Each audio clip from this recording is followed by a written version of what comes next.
So let's take a look at our first example problem.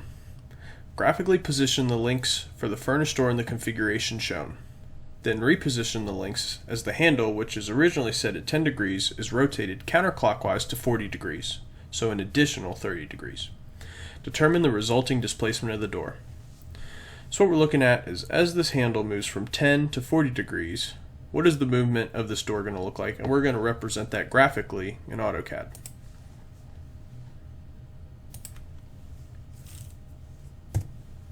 So I've already gone ahead and drawn our original configuration like so.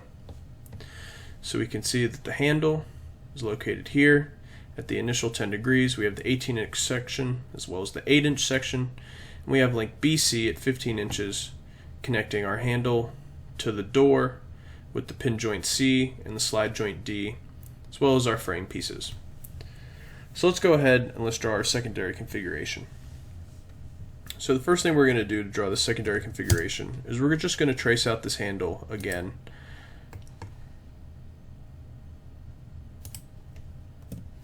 Now that we have this handle traced out, we're going to rotate it. And we're going to rotate it about point A. We're going to rotate it an additional 30 degrees. So with that additional rotation of 30 degrees, that brings our complete rotation of the handle to 40 degrees as shown.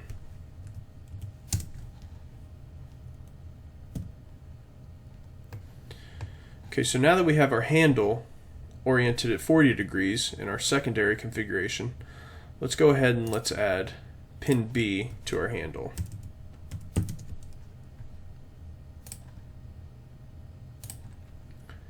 Now since this is our secondary configuration, we're going to go ahead and call this point B prime. So now we have B prime located, we need to locate and orient link BC correctly in our secondary configuration. Now this is a little more complicated than simply just taking our link and moving it up here. Because as we can see, that's not going to work. Our link ends up in the frame, and we know that our door cannot end up in the frame. So let's go back. Let's take a look at how we need to go about this. So if we zoom in on our door, okay, we see our door has pin joint C and slide joint D. Now pin joint C will allow this link to rotate freely around it, but the slide joint D will only allow this point C to move in a linear fashion parallel to the slide joint. So we know it's constrained to moving in a straight line. So we can go ahead, we can take a construction line, and we can draw it straight up.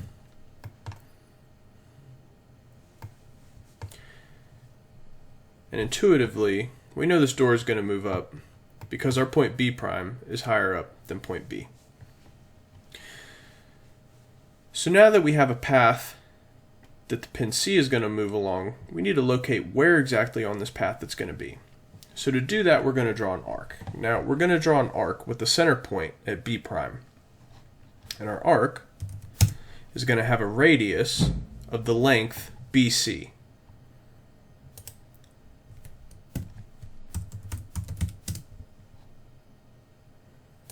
And the length BC is 15 inches. So if we zoom back out, we see that this arc is showing that if allowed to spin freely around B prime, link BC, or B prime C, C prime rather, point C will be allowed to rotate on this arc if the link BC was allowed to rotate freely around B prime. But it's not. Point C is also constrained to this straight line right here. Now we see we have an intersection. So that's where our point C is going to be located in our new configuration. So we can go ahead and we can move that up here. And we'll also call this C prime, indicating it's in our second configuration. So now that we have C prime and B prime located, we can go ahead and finish out our kinematic diagram for our second configuration by joining the 2 points. Let's go ahead, let's draw our door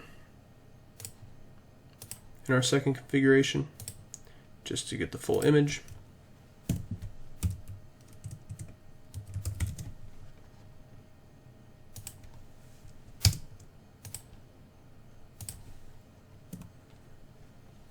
And so here we get a very good representation of that when we move the handle from 10 to 40 degrees,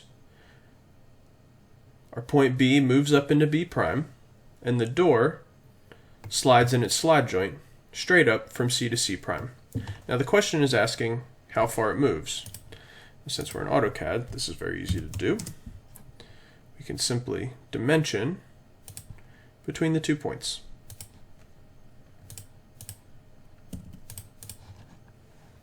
Go ahead and we'll make this a little bigger. And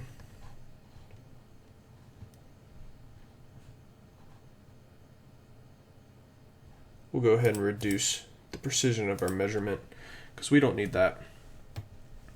So we get the linear displacement of the door being 3.99 inches. So the door moves 3.99 inches vertical as our handle moves 30 degrees. So let's just make a little text box and say that the displacement of the door is 3.99 inches up.